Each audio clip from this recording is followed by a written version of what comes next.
The invention of artificial turf in the 1960s led to a whole new field, one that never needs mowing, watering, or weeding. Faux grass was developed by the carpet industry and made possible by technological advances. And the concept has really taken root.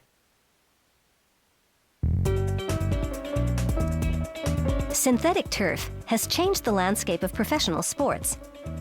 You see it in stadiums, arenas, and training fields around the world. It all starts with bags of white plastic pellets. This is the base material for the turf. They add green pellets for color, along with chemical stabilizers and additives. Equipment melts and extrudes the plastic through a steel plate with holes in it. This creates strands of green. The strands exit through a trough of water, which cools and solidifies them. Machinery pulls the strands through an enormous comb to keep them separated as they head to the next station. Here, rollers stretch the strands until they become as thin as real grass. The stretching also strengthens them. Spools now roll up the synthetic strands.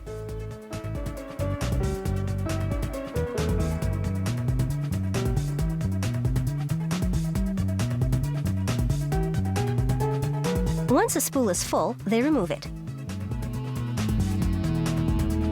Next, they unwind several spools at a time.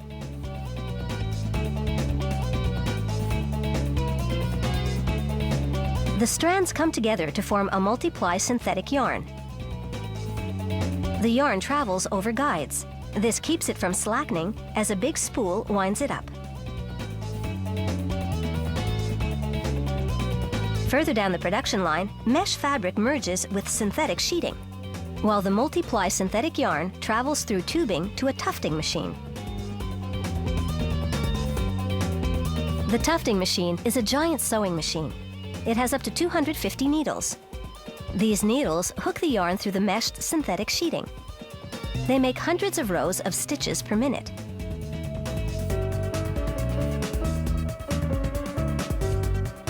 Underneath, small knives cut the looped yarn so it looks like spikes of grass.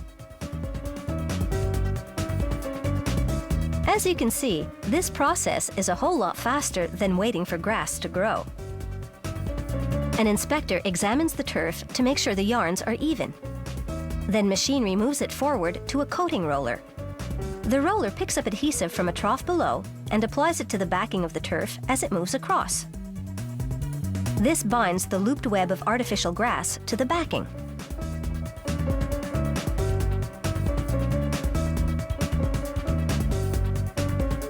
The adhesive is a bit gooey at this point and needs to be dried. The dryer is partly open air and partly enclosed. The enclosed section is about 50 meters long. The temperature is carefully controlled. Too hot and the synthetic grass might melt. As it exits, hot pins burn holes into the turf to make it water permeable.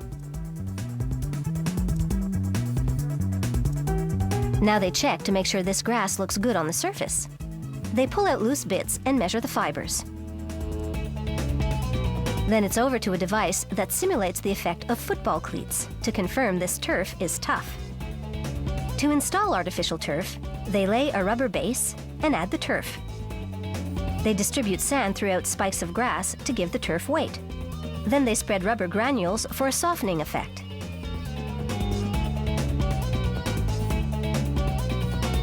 But some turf is more carpet-like, no fillers needed. You're more likely to see that in floor hockey arenas.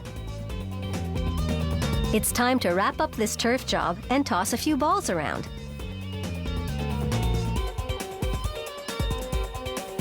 And when it comes to looking like the real thing, artificial turf is definitely in the ballpark.